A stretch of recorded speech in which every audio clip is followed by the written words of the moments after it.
Hi there, my name is Richard Koch and I am on staff here at Mission Hills Church, and I just wanted to take some time to help you do communion together at home. Whether you're with your life group or your roommates, or maybe it's you and your family, whoever you're with, we want to help you have a great understanding of how to do communion together.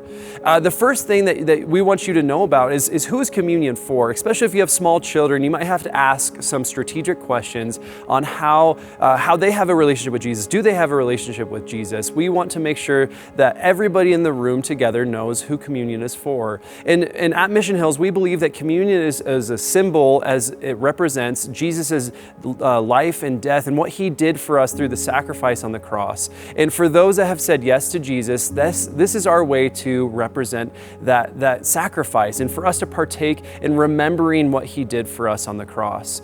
And so we want to make sure that you start with this step of making sure, if you have small kids or whoever you're with, that you identify, are they ready for communion? All right, so a little bit of background about communion. Communion was first started by Jesus with his disciples in a home, like you're in your home right now or wherever you are. And Jesus and his disciples sat together for what's called the Last Supper.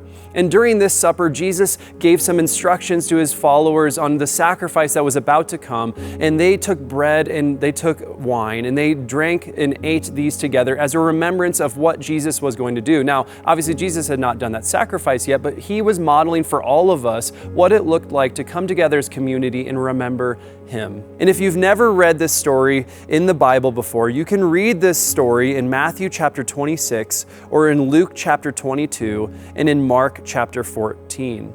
And again, communion is this representation of this spiritual symbol that Jesus set for you and I to follow as an example for us to partake in the remembrance of what he did for us. And so now that you know a little bit more about what communion is and who it's for, we want to make sure that you have some great steps on how to actually do communion together with whoever you're with in your home right now. And like Jesus, he sat with his followers in a home, much like you are, and he started with reminding them of the sacrifice that Jesus made for us. And that is the way that we start. We remember the sacrifice that he did. And then from there, you can distribute the elements that you have, whether it's crackers and juice or whatever it might be that you have available in your home, just as a symbol to represent Jesus' body and blood that was broken and poured out for us to pay for the price for the sins that we've committed, that covers those sins with his blood. And that is where we begin with the reminding ourselves of the elements, what they're about and what they're for. So after you've passed out the elements, you can start with a prayer, thanking God and praying for the fact that Jesus' body was broken for you and me. Now, if you don't know what to pray about or how to pray for communion, in the at-home communion guide, there's a prayer that is written out for you that you can just read and thank God for the sacrifice of Jesus' body for you and me. And then you can have somebody else pray for the cup, the blood, the representation of Jesus' blood that was poured out for you and for me. And to thank God for that sacrifice that covers our sins.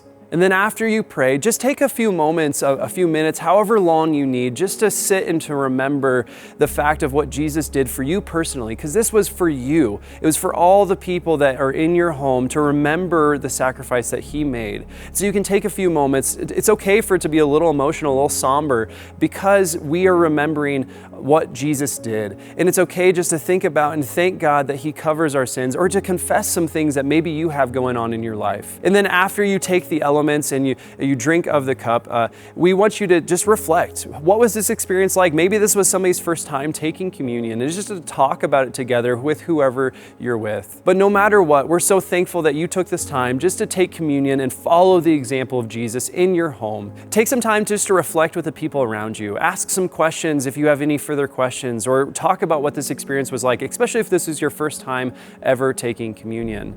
But regardless, we want to point you to your next step, so you can head to the Mission Hills website to find a list of next steps that you can take in your faith, because we want to help you become like Jesus and join him on mission.